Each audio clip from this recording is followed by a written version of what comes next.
Attam jirtu fayyaa keessanii ijoollee Oromoo fayyaadhaa nagaadhaa. Ani fayyaa kooti. Hundumti keessan akka fayyaa taatan nan abdadha. Waan deemaa jiru kana akkasiin hordofaa jirtanis hin abdadha jedhee yaada. Hordofaa jirtuun jedha karaa koo. Maaliif haalli jiru kuni baay'ee nama yaaddessa. Haalli amma jiru kuni baay'ee waan nama yaaddessuudha. Wanti deemaa jiru kuni namoonni baay'een confused ta'u. Maaltu deemaa jira isa jedhu, attamitti deemaa jirra isa jedhu, dalga namatti gala. Mee hiriyoota keessanii afeeraa yeroo isinitti hin dheeressu akkasiin yeroon keessan baay'ee mi'aa ta'e nan beekaa, akkasiin jarjartan nan beekaa. Haa ta'u malee immoo yoo wal geenyee walii wajjin mari'annee walii wajjin haasofnee jenne fala barbaaduu dandeenya. Fala barbaaduu dandeenya. Meesejii sinnaa ergitan nan ilaalaa. Waan akkasii kanatu gara fuulduraatti nu gargaaruu danda'a jedhee yaada. Har'a akka qoosaatti akkasiin rilaaksii gootanii dhaggeeffattanii fakkeenya tokko fudhadheetanii akkasiin rilaaksii gootanii zanaa jettanii akkasiin dhaggeeffattanii barbaada. Maaliif biyyi lafaa biyyi keenya tiyaatiriitti jira. Diraamaatu hojjetamaa jira. Ani diraamaa kana taa'ee yaadeetanii diraamaa tokkotu natti dhufe. Diraamaan kuni warra diraamaa hojjetutu natti dhufe. Warra beekamoo isaaniin fakkeenya isinii fudhadha. Fakkeenya diraamaa tokkoon isinii fudhadha. Jabanaa 1920 keessatti biyya Ameerikaatti The Three Stooges kan jedhamanii komediyaansiitu ba'e. Komediyaansiin kuni maqaan isaanii ni dhugaa Moses jedhu, Musee jedhama, Jeroom jedhamaa fi Saamu'eel nama jedhamu ijoollee Yahudiiti. Ijoollee Yahudii kuni baay'ee smartota. Maallaqa akkatti meekii godhan beeku. Maallaqan akkana meekii godhu. Akkamittiin meekii godhu waan qaldii, waan taphaa, waan dhala namaa, miira namaa kaasu, waan nama fajachu, waan garaagaraa hojjetanii nama kofalchiisaniitu namni torbanitti hamma dhaqee diraamaa isaanii ilaalutti gaggabee eega. Gaggabee eega. Maaliif miira namaa kaasanii namni stressii kanarraa fiigee dhaqee mana fiilmii dhaqaa, mana diraamaa dhaqaa, waan tokko ilaalaa tokkichumaan jirri kun ka'anii beekamanii birrii miliyoona meekii gochuutti ka'an, argachuutti ka'an. Moses, Jeromeedhaaf Saamu'eel jedhamu jedhu kuni maqaa isaanii inni kan fiilmiidhaa maal jedhaa? Moo Karliidhaa fi Shamp jedhama. Shampdhaa fi Moses fi Karlii jedhamu jarri kuni baay'ee beekamoodha gaa. Amma waa'ee isaanii ani isaaniin miti. Garuu akka isaan uummata attentionii uummataa, miiraa uummataa itti kaasanii, attentionii uummataa itti kaasanii, isaan kuni simply maallaqa argachuudhaaf, maallaqa gochuudhaaf, jireenya mataa isaaniitiif, beekamtii mataa isaaniitiif waan kanaaf akka gochaa turan. Waan isin dinqu kun maallatti fakkaataa? Namoonni biyya Itoophiyaa sana keessa, Oromoo keessumatti Oromoo keessa flootii godhan baay'isanii mul'atan kuni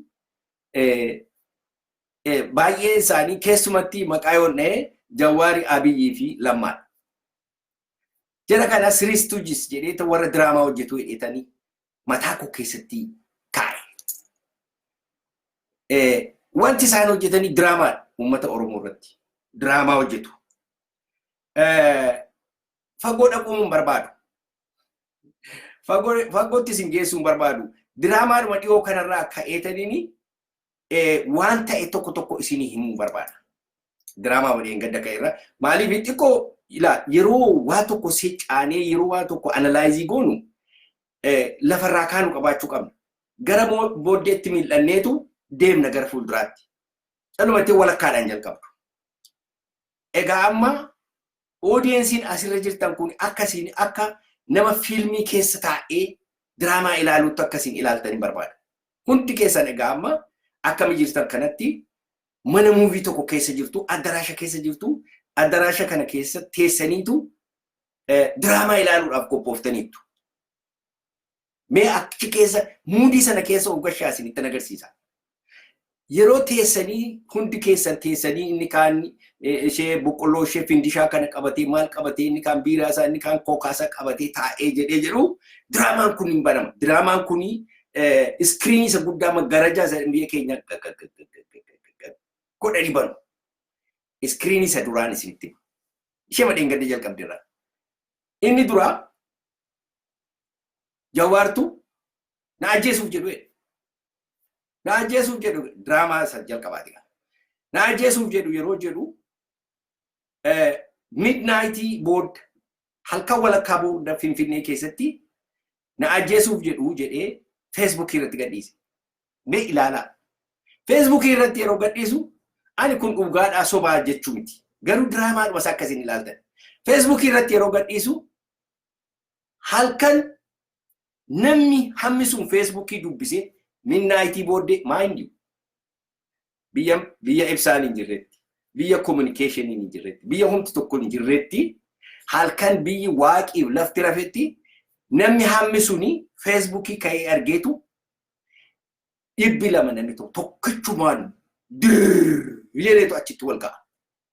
Siinii isa jalqabaati. Achitti wal ga'ee egaa isa duwwaa miti. Namni kuni 2 AM in the morning nam hammi kun dhufuunsa lafa atubuusiin hin jirre, lafa makiinaan hin jirre, lafa baaburri hin jirre, lawaa tokko hin jirre. Namni 200 wal ga'uunsa diraamaa fakkeessa. Tokko. Lammata namni Jawaariin tiksu nama mindaan kaffaluu fi loltuu Abiyyi qacaree fi mindaa kennee fi Jawaariin eessisutu Jawaariin eessisutu yeroo alaqaasaa dhufee deemi jedhu no jedha. Diraamaa haaraa biyya lafaarratti seenaa militarii yoo beektanii militarii jechuun loltuu jechuun orderiin vertikaalii ajaji asii gadi bu'a. Asii ol gaafachuu hin danda'u jeleen.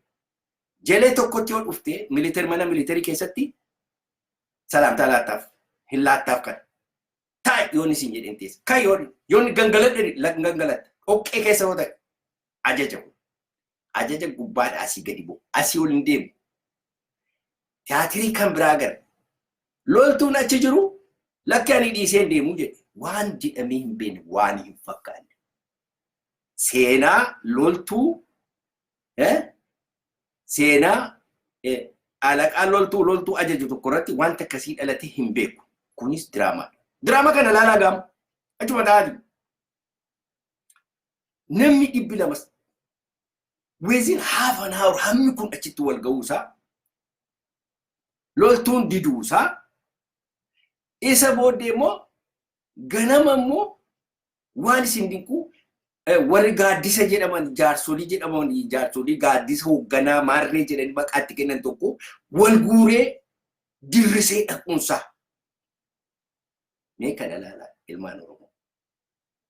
Paakeejiin kun akkamittiin paakdii ta'e diraamaan kun akkamittiin riheersii godhan isa histiriitu beeka seenaatu gadi baasa gaaf tokko. Amma sana keessa illee kan na gaddisiiseetu diraamaan kuni ka'ee uummanni ijoolleen qarree fi qeerroon ka'anii nama 80 meeqatu uume kana keessatti. Fira koo tokko Morodaa Moosaa nama jedhamu jaarsa waggaa 80 Amboo keessatti itti dhabe kanatti. Ilmaan Oromoo kana ilaala diraamaa kana. Isa booddee jirri kuni homa tokko haqabbanaa jedhanii akkuma nama ibsaa bobeessee dhaamsuuti. Amma diraamaan kun hin dhumate. Maaliif ta'e kun? Maaliif diraamaan kun ta'e? Waan baay'eetu jira. Diraamaan kun kan ta'eef isinitti himuu nan danda'a. Diraamaan kun kan ta'eef OMN populaaritii isaa gadi bu'aa dhufee, attentionii dhabaa dhufee, maallaqi gadi bu'aa dhufee, horiit ittiin hojjetame. Amma maggaarajaa kana cuufnagaa. Isa lammaffaa ammoo banna. Amma ammoo banamaa. Amma gaa Jawaar biyya alaa dhufe. Diraamaa isa lammaffaa. Diraamaa lammaffaa kana keessatti namni gaa miiraan isaa ka'eeree ajjeesuuf jedhu jedhaniiru horii fidaa jedha. Du'a kootiif hin boo'inaa. Birrii itti roobsan. Speechii inni godhe keessaa essensii speechii sanaa yoo ilaaltan sabistaansii tokko keessa jiru. Hundi isaa waan hin jirre. Namni kan inni baay'isee harka walitti rukutee lammata filannoon hin hatamu. Baaletti hin hamatamu. Meeshee makana duwwaa ilaalu.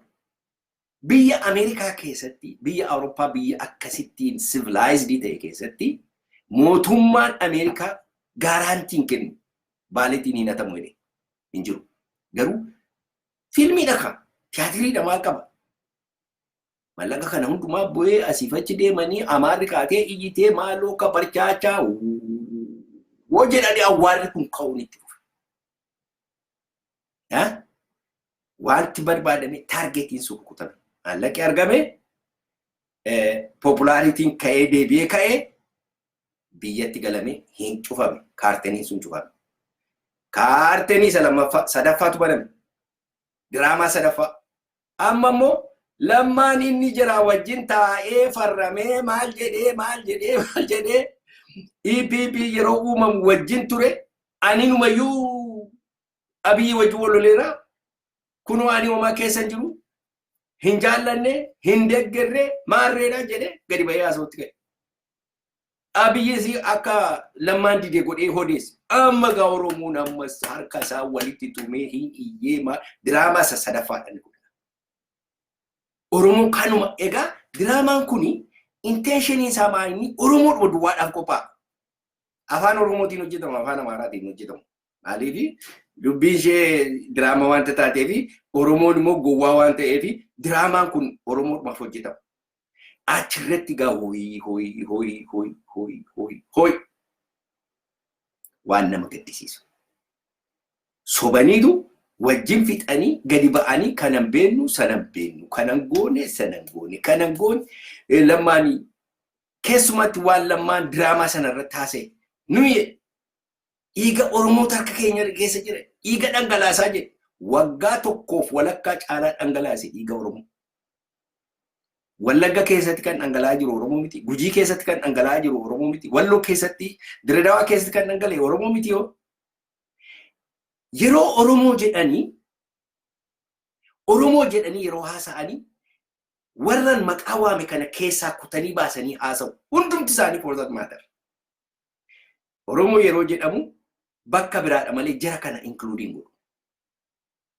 Utuu shamarreen gudeedamtu, utuu namni kalaarratti qalamu, utuu namni ari'amu, utuu namni beela'u, manni namaa gubatu, horiin namaa saamamu, wanti kun utuu hojjetamu TV isaanii irratti hin dabarsan, reediyoo isaanii irratti hin dabarsan, OMN kan qimaanti dhaqee dabarse. Kan qimaanti. Yeroo Wallagga keessatti akkasitti namni dhumu, yeroo Gujii keessatti akkasitti namni waan takka dubbatanii hin beekan. Amma lammaan gadi ba'e dhiiga Oromoo dhangalaafne Oromoon waa'ee harka rukuta. Bareessituu dhangalaasaa jira. Maaliif hin jettaniin? Diraamaa dhaka. Diraamaa ilaalaa jirtu. Hypnotized taataniitu. Diraamaa sana ilaalaa jirtu. Namni isa flip side isa galagalchee namni ilaaluu dhaqu hin jiru. Namni questionii basic ta'e. Maali siimini defense ministeerii Oromiyaa irraan turreeti. Oromiyaa geggeessaan turre. Yeroo namni kun hundumtuu hin beektu ati. Namni gaafatu hin jiru. Miidiyaan gaaffii kana kaasu hin jiru. Diraamaa isa sadaffaa kana keessatti kan isin agartanii Amerikaa Voice of America sagalee isaa dabarsuu dide. Petitionii farrama. Petitionii farrama. Natti iyyuu erganiiru. Namicha tokko dogoggoree natti ergee naanii itti deebisee akka atuutti farrame boleessa waan kana keessaa qabuun jedhe. Egaa petition kana kuni drama kana keessa jirtu holy drama sana keessa ala gadi baatanii ilaaluu dandeessan. Duriyyeen Amaaraa ala dhaabattee wanta ta'aa jiru kana beekti.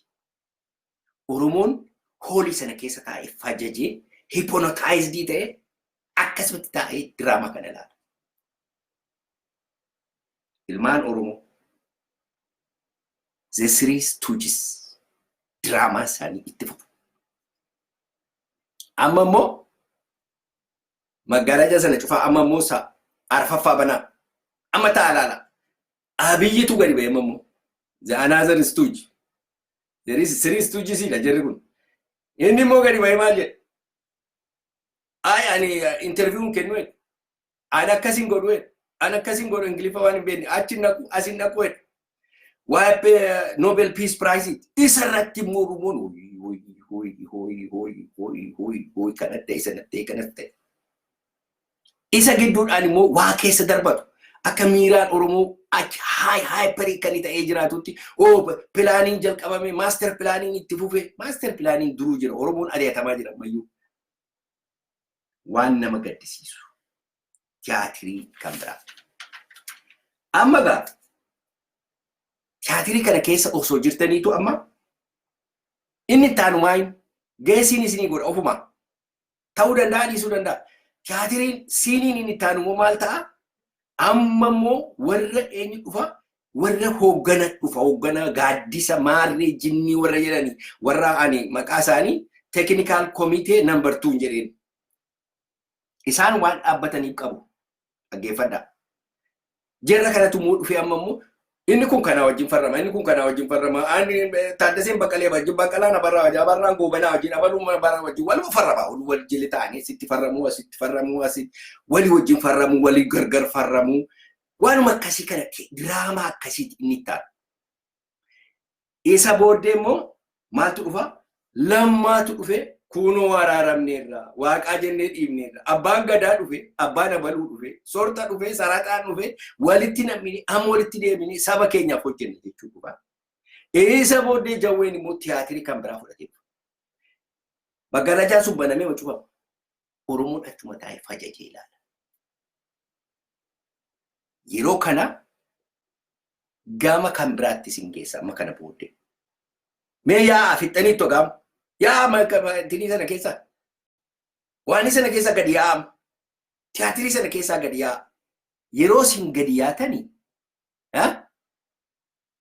Amaarri magaalaa hundumaa keessatti of ijaarteetti Misraachoo magaalaa hundumaa keessatti qawwee walii hirteetti iskwaadiin magaalaa hundumaatti dhaabateera.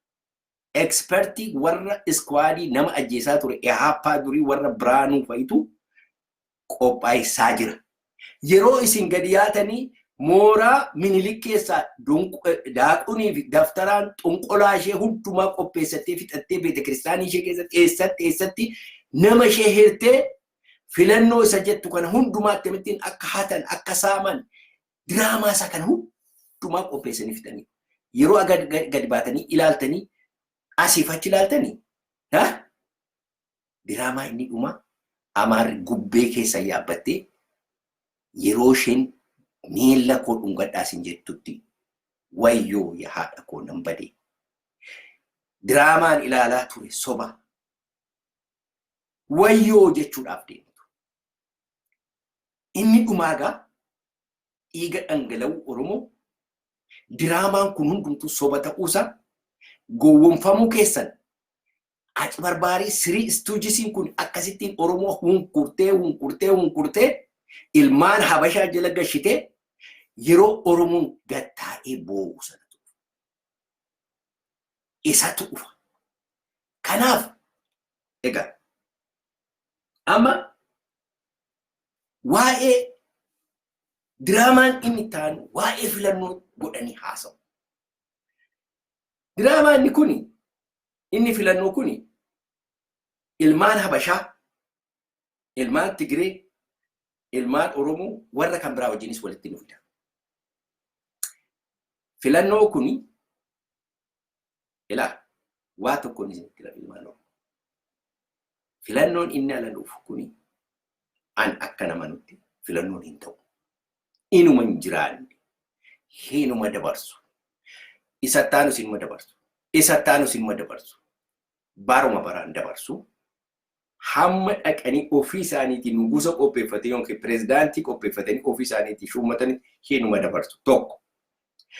Yoommoo internationally pressuriin itti baay'atee akka filannoon ta'u yoo godhame maaltu ta'a beektu waan isin dhibu. Warri alaa kuni warri Ameerikaanotaa warri Ingilizootaa qophaa'aniiru. Moraalesiin engadda waa isaan godhan ilaala. Akka isaan itti filannoo isaa saabotaajii godhanii quick count wanta jedhamutu jira. Tiyaatirii kana fidaniiru amma seera. Akka isaan itti biyya keessaa ari'an. Booliiviyaa irratti Laatiin Ameerikaa kana keessa iddoo garaagaraatti akka isaan itti filannoo hachiisanii maal godhanii uummata kana burjaajessanii ilaaluu dandeessu. Wanta isaan lafa jiru hundumaatti akkatti filannoon hatamu akkatti yoo filannoon hatamee namni ka'e akkatti rukutanii akkatti summii itti facaasanii hunduma isaa qophaa'u isaan hammasii ilmaan nama shan. Ilaa ilmaan Oromoo waan tokko hin sitti. Filannoon hin ta'a taanaan jaadhannes jibbines ilmaan nafxanyaamu. Hinatu hin fudhatu. Attamitti jedhama. Akka isaan waggaa 30 keessatti ilmaanni nafxanyaa Zariin Haayile Sillaasee ilmaanni Habashaa rukutamtee Tigreen itti taphattee akka cilalluu mandhee isheetti galtee abdii isa jalqabaa reefu argatu. Chaansiin isheen kuni isa jalqabaatis isa dhumaatis isaaniif. Har'a mooraa mootummaa beeta mangisti sana jedhan galaniiru ilmaan nama shan. Kana keessa waan barbaadde yoo taate namni tokko isaan hin baasu. Kan isaan baasu qawwee duwwaadha. Isaan immoo isa qawwee kanaaf hamma funyaanitti hidhatanii qophaa'aniiru. Isaan kan isaan godhanii filannoon gaafa dhiyaatu sabboontota ilaa gurra keessa kaa'u deemanii gurra iskwaadii qopheeffatan ofiisii isa banamu kana cufuutti ka'u jeequutti ka'u lola banu. Isa amma qeerroon tokkoffaa iddoo 20tti cicciraniiru warri tiyaatirii hojjetaa turan kun. Uummata Oromoo gandaan maaloodhaan qoqqoodanii fixaniiru. Yeroo iddoon tokko dhiigu iddoon tokko dhimma hin qabu. Waan bakka sanatti ta'u namni beeku hin jiru. Dhimma isaayyuu hin qabu. Advaanteejii guddaa harka guddaa kennaniiruuf ilmaan naftanyaa kanaaf. Ilmaanni naftanyaa kana booddee achi keessaa baati jechuun ilaa. Optionii lama jira akka ilaalutti.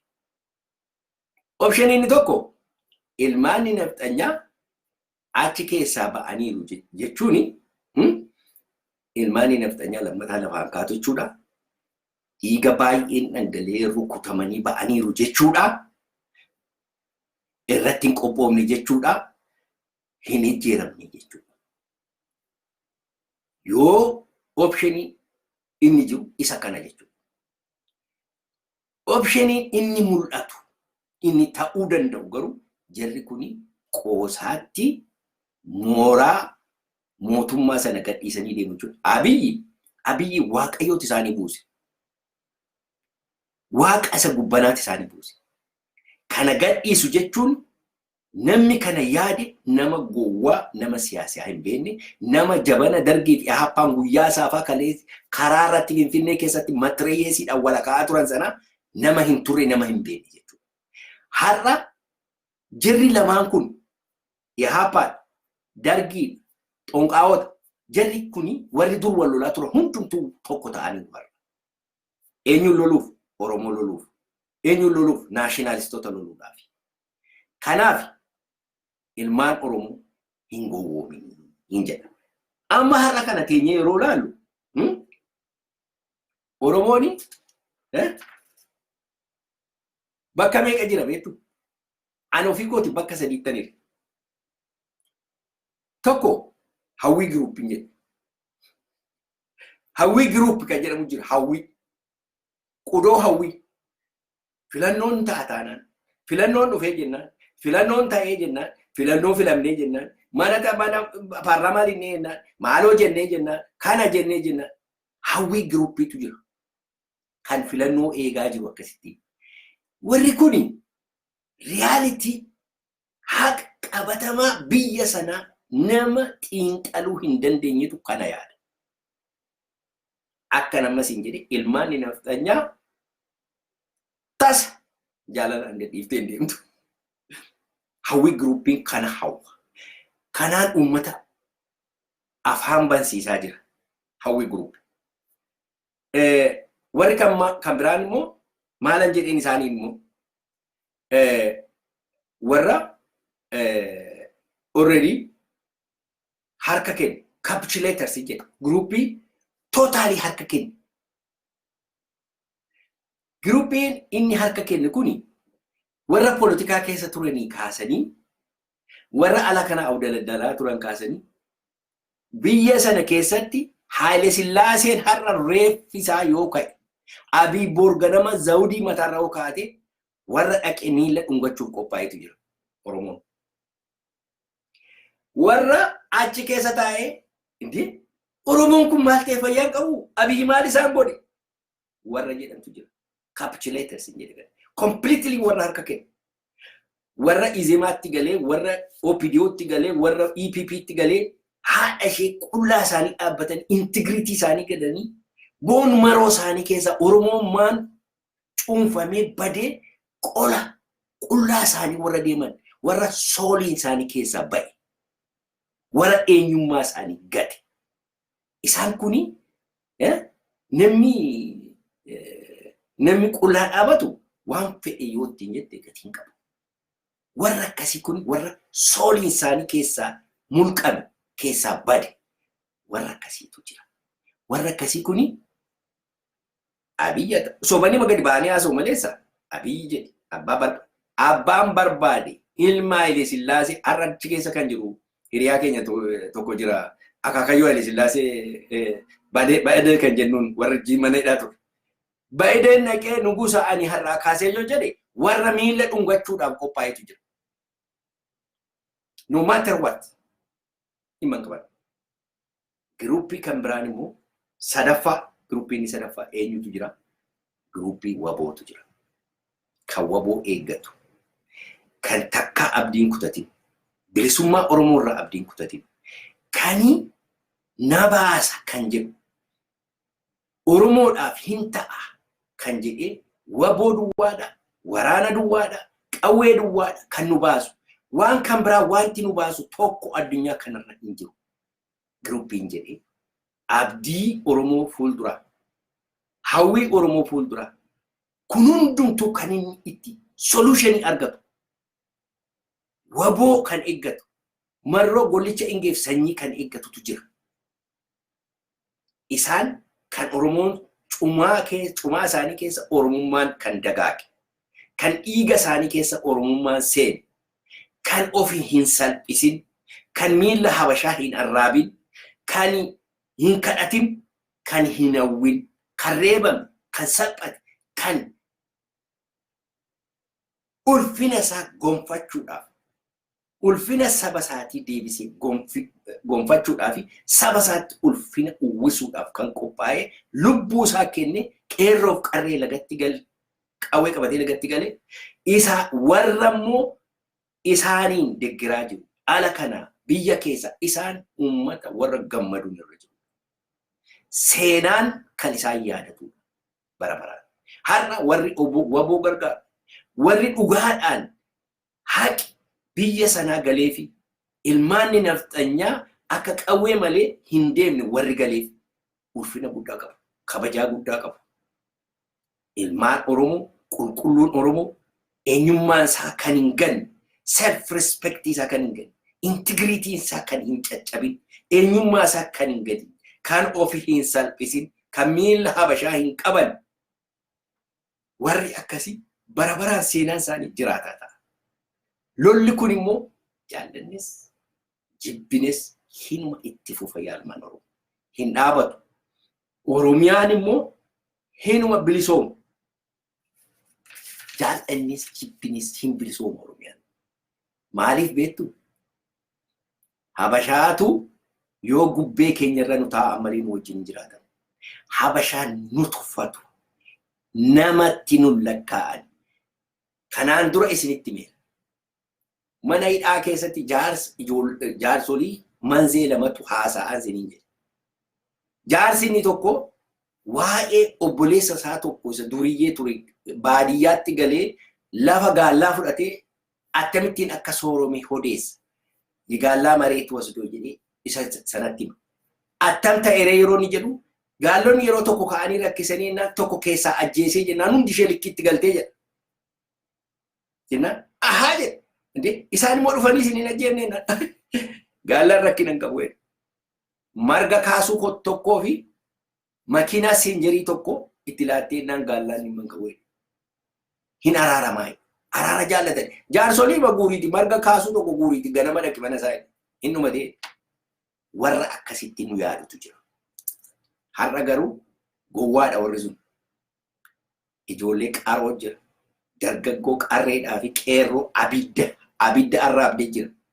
Gujii keessa, Wallagga keessa, Shawaa Kaabaa keessa funyaan isheetti xiyyiitii kan gashitutu jira. Salaala keessatti har'a dhattee guyyaa saafaa kan karaarra deemtutu jira. Ilmaan nafxanyaa kan hin beeku. Sammuun ishee garuu akka sanatti gaafa sanaatti yaadaa jira. Ilmaan Oromoo duuti lubbuun Oromoo saantima tokko akka hin baafne. Waan isin dhiqu. Ani waan hin observii godhe tokko hamma ilmi Amaaraa tokko gatii ilmi Amaaraa tokko qabu Oromoon gatii waliif hin kennu. Vaaliyuun qabu lubbuun Oromoo. Lubbuun Oromoo akka lubbuu sareetti ilaalama biyya sana keessa. Mee ilaalaa ilmaan Oromoo. Har'a yuunivarsiitii keessatti, yuunivarsiitii biyya Amaaraa keessatti Oromoon akkasittiin reeffa fudhataa jira. Mee ilaalaa osoo ilma Amaaraa lamatu biyya Oromoo keessatti ijoollee Oromootiin ajjeefame ta'e biyyi kun wanta inni ta'u ilaala. Kan biraami lammaadhaaf Abiyyi Jawaar Zesiristuujis dhaqanii wayyaa gaddaa uffataniitu warra ijoolleen isaanii duutee wajjin ta'anii boo'u. Dhibbatti biyyi lafaa kana turaafama. Amaarri baasii fudhatee qawwee fe'ateetu matiriyyeesii fudhatee dhufeetu biyya Oromoo keessaa ijoollee isaa fudhatee gala. Mee Oromoo ilaalaa. Mee vaaliyuu keessan ilaalaa. Vaaliyuu hammam akka walii laattan. Lubbuun Oromoo fi madaalarra kaa ilaalaa. Lubbuu dhala Oromoo tokko, dhala Amaaraa tokko ilaalaa. Utuu ijoollee Oromoon dhumanii buraayyuutti ijoollee Oromooti kan inni du'aa gahii dhaqe kan Amaaraati. Hamma kana vaaliyuu godhu isaani. Abiyyi, Lammaa, Jawaar hamma kana vaaliyuu godhu. Har'a miidiyaan OMN waan Wallaggatti ta'u hojiitti ta'u guyyaa tokko riippoortii godhee hin beeku. Waan qimaantii riippoortii maa godhanii jedhu. Waan qimaantiitti ta'e waan guddaa godhanii odeessu. Hammam vaaliyuu walii ilaallan. Hammam gatii walii ilaallan ilmaan Oromoo. Gatiin keenya maayi? Haati Oromoo mucaan koo naa bara jettee mana barumsaatti ergitee reeffa awwaallatti. Reeffa ishee awwaallataa jirti. Ilmaanni Habashaa, ilmaanni Amaaraa Oromoo akkasittiin jilbeenfachiifna kan jedhu amantiidha qabu isaan. Ijoollee isaanii addanatti yoo ajjeefne hirrifaasifna. Kana booddee dhannee lafarraa ishee duguguna. Kana booddee likkiitti galti kan jedhu pilaanii baafatanii isaan. Itti amanu immoo isuma dhugaa. Kaleessa yeroo ijoolleen Amaaraa akkasitti nu loltu baay'een namaa gadi yaa'e. Kana wajjin jiraachuun hin danda'amu. Cirraashuma kana wajjin hin jiraannu. Nunnoo Amaaraa wajjin jiraachuun hin dhumate. Amaaraadha wajjin jiraachuun hin danda'amu. Ilmaan Habashaa wajjin jiraachuun hin danda'amu jedhanii iyyaa turan. Har'a immoo yoo filannoon dhufe akkas goona. Filannoo filannoo jechuun amaaraa wajjin jiraachuu jechuudha. Filannoo jechuun peaceful resolution waan hin jirredha. Tiyaatirii hin jirredha. Kanaaf ilmaan Oromoo waluma keenya respectiin godhu. Walii keenya iyyuu respectii gochaa jiru kan biraa dhiisiti. Waan isin gaddisiisu miidiyaan biyya Oromoo keessatti TV'n biyya Oromoo keessatti dabarsu hundumsa anti nationalistii. Nationalistii Oromoo akka hin dabarfamne, akka ukkaamamu Amaaraa wajjin walii galanii sagaleen nationalistii Oromoo akka hin ukkaamamu kan godhu miidiyaa Oromooti. OBN, OMN, maarree warra jettu kuni kan Oromoo ta'e sagalee Oromoo akka hin dhaga'amne. Sagalee Oromoo akka hin dhaga'amne kan gochaa jiru jira kana. Amma kaleessa gadda lammaa ukkaamsanii jedhanii iyyaa turan. For your information, OMN edawoo booruu interview godhee hin baafne edawoon booruu hin du'e irra addanan jiru. Edawoo booruu wajjin galgala walii birbirratu. Interview isaa tokko godhanii hin baafne. Tsaggaa'ee namarraa har'a teessoo namarraa jedhee of waama. Maqaasaa almost sa'aatii tokko interview godhanii waggaa 3 moo 4 dura. Gurbaan kuni nama nationalistii waanta ta'eef. For the first time Ethiopian University Ethiopia keessatti nama jalqabaaf Oromoon colonized ta'e jedhee katabee balaa meeqa argee Oromiyaa kan jedhamu dhaabee maqaa Oromiyaa nama addunyaa kanatti beeksisee interview kennee interview isaa baasuu didan. Maaliif nationalistiidha. Sabboontoota ijaan arguu hin barbaadan. Nama Amaara hawwatu. Nama Amaara miila dhungatu duwwaadha kan isaan baasan. Itoophiyaa warra jedhu duwwaadha kan isaan baasan. Warra kan biraadhaan immoo deemanii nu ukkaamsanii jedhanii haasa'u. Listii baasanii abaluuni interviewun godhina. Sabboontoota Oromoo, nationalistii Oromoo akka sagaleen isaanii dhaga'ame. Mee OMN'dhaan waboo interview godhee gaafadhaa. Lola hamma kana ta'aa jiru Wallagga Gujii keessatti, Shawaa Kaabaa keessatti, Walloo keessatti, eessatti taasisaa hin jiru. Kan kafalu Oromoo isa ala kan jiru harka walitti reebu. Gaaffii tokko namni gaafatu hin jiru. Garuu wanti isin dhibu ibsaan achi pil jechaa jiru kuni guutuu Oromiyaatti boba'uudhaaf ta'a. Gaafa sinna seenaatu isin adamsa. Jettu teessanii gaafa sana. Gaafa sana hundumti nama wal ilaala. Itti qaanfachuudhaaf teessu. Itti qaana'uuf teessu warri waboo har'a hin deeggarin. Warri kashalabboonni siristuujis waboo irratti shira hojjetaa jirtu hin badde akka hurrii ganamaa taati. Warri qawwee kaasee warri lolatu garuu iddoo isaanii qabatu.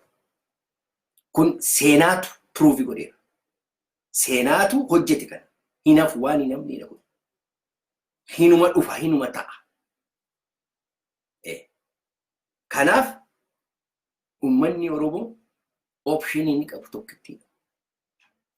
Akkuma isinitti hime Amaarri lola malee tolan beektu optionii kan biraa plan B maalii qaba Oromoon har'a. Yoo filannoon kun kufe maala ta'u jedhe ammaani filannoon kun hin ta'inii miti. Let us say hin ta'uu jedhe. Plan B maayin warra dana keessa jirtan akkasiin itti yaaddan hin barbaada. Plan B ni plan A ni filannoodha. Hanqaaquu keenya hunduma isaa fuunee baasketii tokko keessa buufnee irraan gadee ofii keenya hokkufnee konkolaannee hanqaaquun sun hundumtu caccabee. Miti? Plan B maayin? Plan B keessanii yoo filannoon hin ta'u ta'ee ihaappaadhaa fi ilmaanni dargii ilmaanni isappaadhaa ilmaanni warra xonqaayii daftaraanii matirayyeesii isinitti shakashakuutti kaate wabootti baqachuudhaaf teessu. Har'a garuu magaalaa keessa teessanii against waboodhaa hojjettu. Kanaaf ilmaan Oromoo har'aa kaasee pilaan biin koo maayin filannoon hin ta'u yoo ta'e maalan ta'a? Maaltu ta'an? Akkamittiin Oromiyaa kana qabachuu dandeenya? Akkamittiin Oromoon jiraachuu danda'a? Maaliif halli isaa isa jedhu itti yaaduu irra ture Oromoo? Kana yaadu. Ammayyuu diraamaa sana taa'ee eeggataa jira. Bor maaltu dhufa? Abiy maal jedhe? Lammaan maal jedhe? Jawaar maal jedhe? Abiy maal jedhe? Lammaan maal jedhe? Birhaanuun maal jedhe? Nafxanyaan maal jedhe? Xonqaayiin daftaraan isheen beeta mangistii keessa jirtu maal jedhe? Isappaan durii Daawit Walda Gorgisoo maal haasa'u? Namni Oromoo kana gaafatu hin jiru. Tasa kan isaan mataa isaanii kondiishinii ta'e diraamaa sana ilaaluudhaaf eegarii ta'a hundumtuu. Intarneetii yoo seene waan jarri kun jedhan jarri siriistuu jisiin kun wanta isaan haasa'anii dhaga'amu taanaani rafeeyyuun bulu. Garuu ani kan hin dhaggeeffadhu marroon maal jedhe? Gollichi engee maal jedhe? Sanyiin jiraa laata? Nagaa bulee laata? Kana yeroo hundumaa kan hin gaafadhu. Kanan gaafadhu. Malee kan biraa nama hin gaafadhu hin qabu. Maaliif filannoo kooti isaan? Isaan malee homa tokko ta'uun hin danda'u biyya lafaa kana keessatti. Tasa Oromoon Habashaadha wajjin jiraachuu hin danda'u. Kana durii murteesseera. Murteeffadheera waggaa dheeraadhaaf. Oromoon gaafa bilisoomee jedhee fixatee jedhetu Amaaraa wajjin taa'ee haasa'uu danda'a. Kan biraani rimaarkii xiqqoo isheen isinii dhiisa dhumarratti. Haasaan tokko waan nama jibbisiisu tokko haasa'an. Jiramni Tigree wajjin maa haasoftan? Tigraay miidiyaa irratti maa baatan? Maaloo miidiyaa irratti kana kan jedhanii odeessan tokkoo fi tokkoffaa namni tokko mirga qaba abbaa fedhe haasa'uudhaaf. Abiy faan dhaqaniitu innaantee warqi naachuu warqi filiqqaaqiidha siin jedhee haasa'aa ture. Namni gaafate hin jiru. Baay'ee isaanii achitti dhaqanii haasa'uu namni gaafate. Yeroo Oromoo ta'u dubbiitu qaba. Guess what? Wayyaanee miti, wayyaanee duwwaa miti kan Oromoo qale. Inumayyuu warra OPDOoti kan Oromoo fixe. Wayyaaneen hanna irratti fuulleffatte. Kan Oromoo miila irraa kutee jilba irraa kutee lafarraa duguugaa ture OPDO ta'uunsaa har'a mul'ate. Har'a ifatti ba'e Abiy Ifaa lammaa fa'i kan Oromoo duguugaa ture. Har'a kunoo komaandi poostii ajajanii lola guddaa kan biyya keenya keessatti gaggeessaa jiran isaan OPDOdha. Gugmaan gugii jira, yeqan jibii, maaloo jibii, jinni hundi isaaniitti Tigraayitti galanii ta'anii. Har'a kan kana gochaa jiru OPDOdha. Durisi nuyi misteekii goone malee kan jala jiru kan hojjetaa jiru OPDO ture. Har'a Waaqayyo garuu bakkeetti isaan baase. Bakkee adii keessatti yeroo isaan Gujiif Wallagga Shawaa Kaabaa akkasittiin rukutanii adii lafa isaan kaa'e qullaa isaan naafe. Amma OPDO waan dubbattu hin qabdu. Warra Mbeenni, warra Tasfanyaa, warra Hawwii Giruuppii, warra Capitulators, warra miila dhungachuuf Haile Sillaasee miila dhungachuuf qophaa'etti malee warra waboo deeggarutti dubbachuu hin danda'an. Hin danda'amu kwa. Opshiniin inni dhumaa waboodha. Kanaafi kana gochuu hin danda'an. Kanaaf ananani yeroo hundumaa wanta diinni kee hojjetu. Diinni kee maalitti jira? Maal gochaa jiru? Ijoolleen nafxanyaa maalitti jirti? Habashaan maalitti jirti? Isa jedhu uummanni Oromoo duukaa bu'ee ilaaluutu irra jira. Sakatta'uutu irra jira. Yeroo hundumaa isaanii ilaalu. Maal hojjetaa jiru kun? Jarri kun maalitti jiru? Inni jedhamu barbaachisaadha. Yoo kun kufe isa kam? Optionii 2, 3, scenario 3, 4 lafa kaa'anii. Option N yoo kufe option B maaltu jira? Option C maal qabna? Oromooni kana yaaduu danda'uu qaba. Kanatu nu baasa malee wanti kan biraa wanti nu baasu hin jiru. Kanaaf har'a confusionii jirutu engaddaa oduu tokkoon dhaggeeffadhu. Ishee kana kileerii isinii gochuu barbaada. Oduu tokkoon dhaggeeffadhu. Maalimi bilxiginnaa paartiin kuni gara amaaraa ulaawwinnet yookiin immoo unitary governmentiitti nu geessu warra jedhanii haasa'antu jira. Baay'ee nama gaddisiisa. Kuni siyaasaa wallaalu yookiin immoo intentionally uummata Oromoo gowwoomsuudhaaf. Bilxiginnaa paartiin kuni against federalism. Federalizimii isa didee federalizimiitu biyya balleesse, sabboonummaatu balleesse, biyyi suni sabaaf sablammii irratti ijaaramuudha kan balleesse. Kanaafi jedhu isaanii nama dhuunfaa mirga nama dhuunfaa isa jedhu gruupiin dhuunfaa walitti dhufee biyya bushuutu irra jira isa jedhu dhuunfaa walitti dhufe jechuun eenyu? Gaaffii sanaan isinisa gaaffii sana akkasiin deebiftanii barbaadaarra ilmaan Oromoo.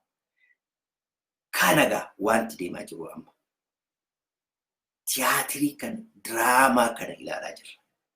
Hamma danda'ame ilmaan Oromoo mana diraamaa sana keessaa ba'aati gadi ba'aa ilaalaa. Optionii baay'eetu jira. Nafxanyaan alatti wal qopheessaa jira. Wal ijaaraa jira. Qawwee qopheeffataa jira. Nu fixuudhaaf saba Oromoo lafarraa duguuguudhaaf qophaa'aa jira. Attam taatu gaafa kun borii isaa ganama gaafa filannoo ganama gadi ba'anii definitely akka isaan mo'an beekaman. Kuni chaansii isa du'aaf jireenyaati isaan.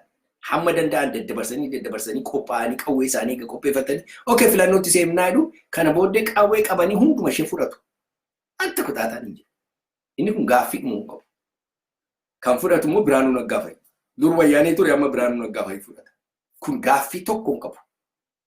Kanaafi Oromoon optionii maalii qabaa? Yoo inni kun kufe isa jedhutti qophaa'uuni barbaachisaadha isiniin jedha.